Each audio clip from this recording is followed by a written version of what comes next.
ನಮಸ್ಕಾರ ಸ್ನೇಹಿತರೆ, ನಾನು ನಿಮ್ಮ Mallikarjun Patil, corporate coach, motivational speaker. ಮನೆ ದೊಡ್ಡದಾಗಿದೆ, ಮನಸ್ಸು ಭಾಳ ಚಿಕ್ಕದಾಗಿಬಿಟ್ಟಿದೆ. ಈಗಿನ ಒಂದು ಯುಗದಲ್ಲಿ ನಮ್ಮ ಹಳ್ಳಿ ಕಡೆ ಎಲ್ಲ ಹೇಳ್ತಿರ್ತಾರೆ, ಮನಸ್ಸನ್ನು ಯಾರು ನೋಡ್ತಾರೆ, ಹೊರಗಡೆ ನೀನೇನು ವೇಷಭೂಷಣ ಹಾಕ್ಕೊಂಡಿದೆಯಾ, ನೀನು ಹೇಗಿದೆಯಾ, ಅದು ಭಾಳ ಇಂಪಾರ್ಟೆಂಟ್ ಆಗಿಬಿಡುತ್ತೆ.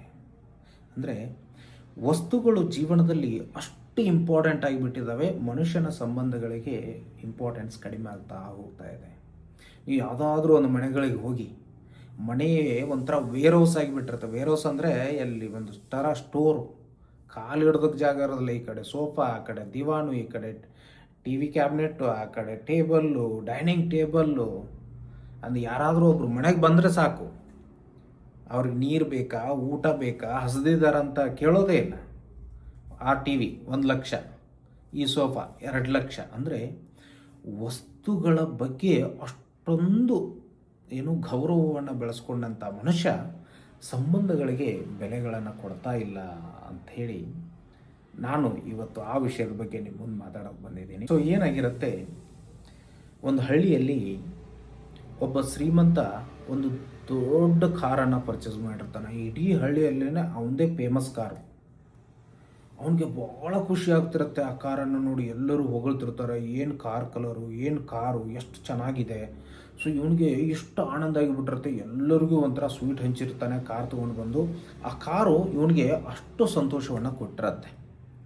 ಸೊ ಡೈಲಿ ಅದನ್ನ ವಾಶ್ ಮಾಡೋದು, ಅದನ್ನು ಕ್ಲೀನಾಗಿ ಇಟ್ಕೊಳ್ಳೋದು, ಎಲ್ಲೂ ಒಂದು ಸ್ಮಾಲ್ ಸ್ಕ್ರ್ಯಾಚ್ ಆಗದೆ ಇರುವಾಗ ನೋಡ್ಕೊಳ್ಳೋದು, ಅಷ್ಟು ಪ್ರೀತಿ ಮಾಡ್ತಿರ್ತಾನೆ ಕಾರ್ಗೆ. ಸೊ ಒಂದಿನ ಮುಂಜಾನೆ ಹೇಳ್ತಾನೆ, ಎದ್ದಾಗ ಅವನಿಗೊಂದು ಸಣ್ಣ ಮಗು ಇರುತ್ತೆ, ಒಂದು 4-5 ವರ್ಷದ ಮಗು ಇರುತ್ತೆ. ಸೊ ಆ ಮಗು ಏನು ಮಾಡುತ್ತೆ, ಒಂದು ಕಲ್ಲು ತಗೊಂಡು ಆ ಕಾರ್ ಮೇಲೆ ಸ್ಕ್ರ್ಯಾಚ್ ಮಾಡಿರುತ್ತೆ. ಏನೋ ಸ್ಕ್ರ್ಯಾಚ್ ಮಾಡಿರುತ್ತೆ. ಯಾವಾಗ ಇವನು ನೋಡ್ತಾನೆ ಅದನ್ನು, ಆ ಮಗು ಸ್ಕ್ರ್ಯಾಚ್ ಮಾಡೋದನ್ನು, ಇವನು ಸಿಟ್ಟು ನೆತ್ತಿಗೇರಿ ಬಿಡುತ್ತೆ. ಅಷ್ಟು ಪ್ರೀತಿ ಮಾಡ್ತಿರ್ತಾನೆ ಕಾರನ್ನು. ಮಗು ನೋಡಿದ್ರೆ ಕಲ್ಲು ತಗೊಂಡು ಸ್ಕ್ರ್ಯಾಚ್ ಮಾಡ್ತಾ ಇದೆ. ಇಮಿಡಿಯೇಟಾಗಿ ಬಡಗಿ ತಗೊಂಡು ಮಗುವಿನಿಗೆ ಹೊಡೆಯೋದಕ್ಕೆ ಸ್ಟಾರ್ಟ್ ಮಾಡ್ತಾನೆ, ಕೈಗೆ ಹೊಡಿತಾನೆ. ಯಾವಾಗ ಆ ಒಂದು ಕಾರಿನ ವ್ಯಾಮೋಹದಲ್ಲಿ ಅಷ್ಟೊಂದು ಕೋಪದಿಂದ ಮಗುವಿನ ಕೈಗೆ ಜೋರಾಗಿ ಹೊಡಿತಾನೆ, ಮಗುವಿನ ಕೈ ಬೆರಳು ಮುರಿದೋಗಿಬಿಡುತ್ತೆ. ಅಮ್ಮ ಅಂತ ಚೀರಿ ಮಗು ಅಲ್ಲೇ ಬಿದ್ದು ಬಿಡುತ್ತೆ. ಬಿದ್ದ ತಕ್ಷಣ ತಾಯಿ ಓಡಿ ಬರ್ತಾಳೆ. ಮಗು ಬಿದ್ದಿರುತ್ತೆ, ಅಳ್ತಾ ಇರುತ್ತೆ.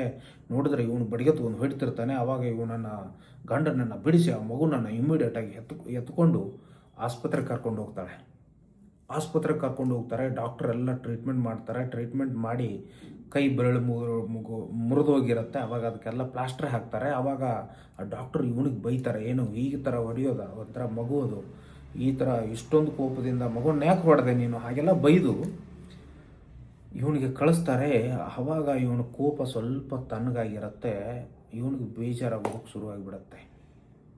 ಅಲ್ಲ, ನಾನು ಈ ಥರ ಮಾಡಬಾರ್ದಿತ್ತಲ್ಲ, ಮಗುಗೆ ಈ ಥರ ನಾನು ಹೊಡಿಬಾರ್ದಿತ್ತಲ್ಲ ಅಂಥೇಳಿ. ಸೊ ಆ ಮಗುಗೆ ಯಾಕಂದ್ರೆ ಕೈ ಮುರಿದು ಹೋಗಿಬಿಟ್ಟಿರತ್ತೆ, ಏನು ಕೈ ಬೆರಳು ಮುರಿದು ಹೋಗಿಬಿಟ್ಟಿರತ್ತೆ. ಈಗ ಏನು ಮಾಡೋಕ್ಕಾಗತ್ತೆ ಇರ್ತಾನೆ ಕೈಯಿಂದ. ಸೊ ಆಮೇಲೆ ಆ ತಾಯಿ ಆ ಮಗುನನ್ನು ಹೊತ್ಕೊಂಡು ಬರ್ತಾಳೆ. ಆ ಮಗುವನ್ನು ನೋಡಿ ಇವನಿಗೆ ಭಾಳಷ್ಟು ದುಃಖ ಆಗುತ್ತೆ. ಆದರೂ ಹೊಡೆದು ಬಿಟ್ಟಿರ್ತಾನೆ.